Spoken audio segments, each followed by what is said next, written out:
Si je me sens profondément touché de l'accueil magnifique de Calais, c'est d'abord, je puis bien le dire, en raison de tous les liens personnels qui m'unissent à votre noble, chère et magnifique cité. C'est aussi parce que Calais est Calais, c'est-à-dire une ville qui, déjà dans le passé, fut profondément chère au cœur de la France, qui fut une sorte de témoin de l'unité, de l'intégrité de la France, qui ensuite, pendant les grandes épreuves que nous avons vécues, fut exemplaire à tous les égards, aussi bien pendant la première que pendant la deuxième Grande Guerre. Et combien de fois, je vous l'ai dit en 1945, combien de fois pendant le drame, ma pensée allait vers vous, vers Calais, vers ses habitants, me demandant ce qu'ils pensaient, et certains qu'ils pensaient comme moi, c'est-à-dire qu'il fallait que la France vive, qu'elle redevienne libre et qu'elle soit victorieuse.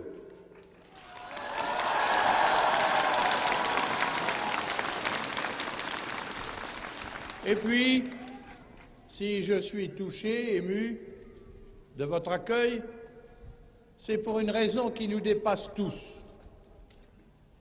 Car vous donnez la preuve à Calais de l'unité française.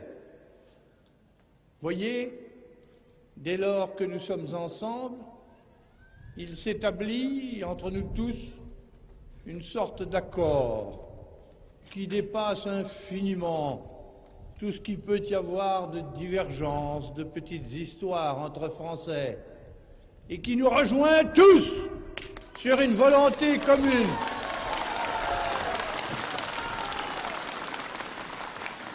Sur une volonté commune, celle de faire notre France plus prospère, plus forte et plus fraternelle.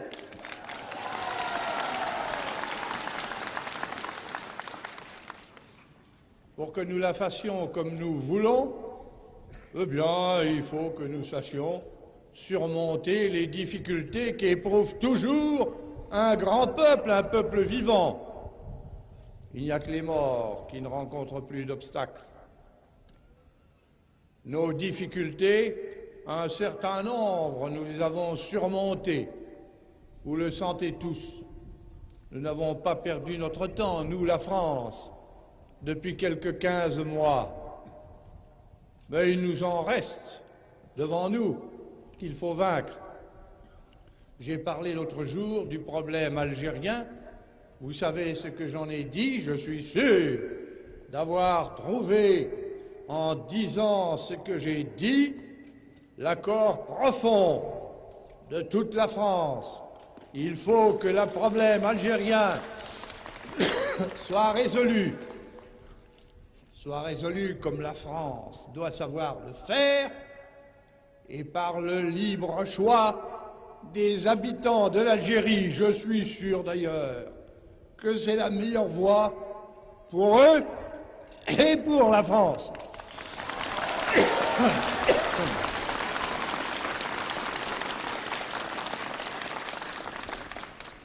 Et puis, sur la base que nous avons établie, la base de stabilité politique, économique, financière, monétaire, nous avons des progrès à faire. Avant tout, nous avons à faire avancer notre progrès social. Il nous intéresse tous, en réalité au même titre, car un pays divisé, c'est un pays blessé. Et un pays blessé, c'est un pays malheureux et menacé. Au fur et à mesure que notre expansion nouvelle va se développer, il faut que tout le monde en profite. Il faut que le progrès de tous soit lié au progrès de la France.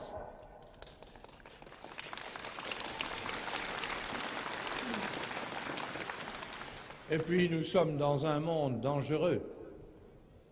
Les voyages que vous savez peuvent sans doute établir entre les hommes des contacts qui sont utiles, car après tout sur la terre, les hommes sont toujours des hommes et les régimes n'y changent rien.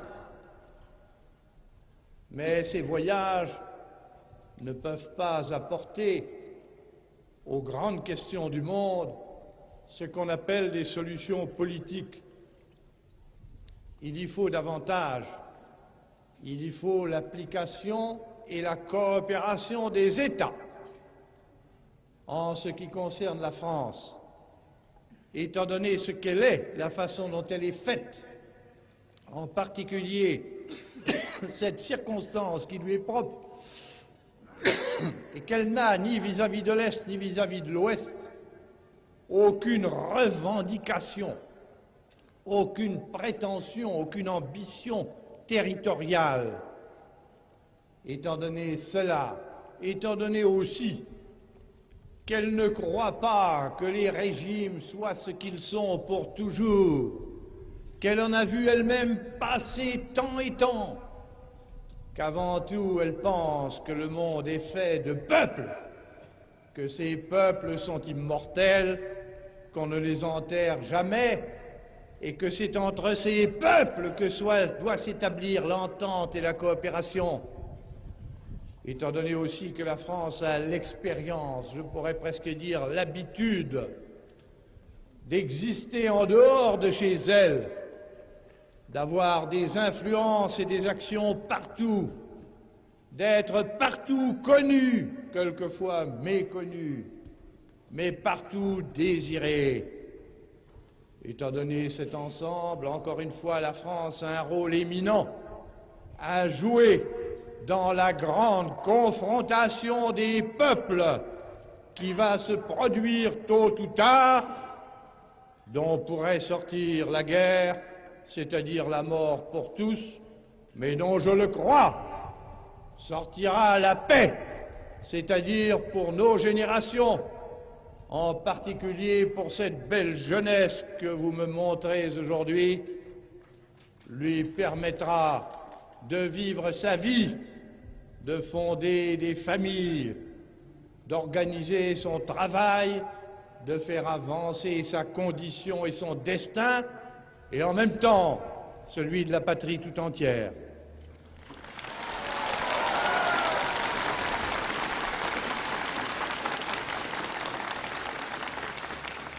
Eh bien, mes chers concitoyens de Calais, vous en savez autant que moi sur ce qu'on peut appeler l'orientation, la direction de la politique nationale.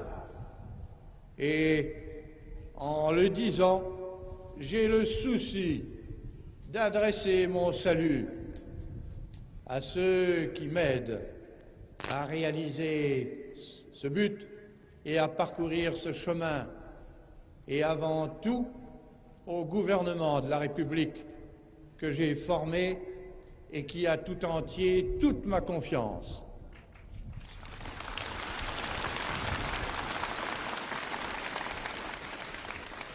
J'ai dit confiance car en définitive, je crois bien que si je voulais me résumer moi-même, depuis longtemps, c'est ce mot-là que j'emploierais. Je vous le livre une fois de plus, c'est-à-dire que je vous livre ma conviction que notre pays vivra, qu'il remonte, qu'il sera demain comme nous voulons qu'il soit, c'est-à-dire la France plus que jamais. Vive Calais, vive la République, vive la France!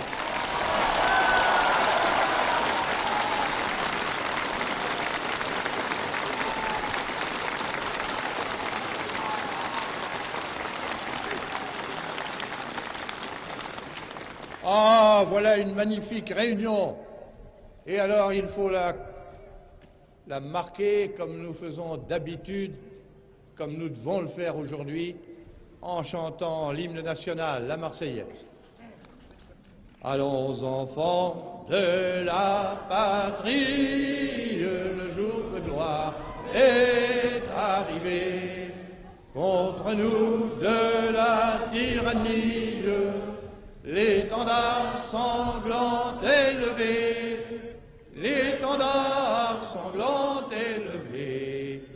Entendez-vous dans nos campagnes mugir ces féroces soldats? Ils viennent jusque dans nos bras, égorger nos fils et nos compagnes. Aux armes, citoyens, formez vos bataillons, marchons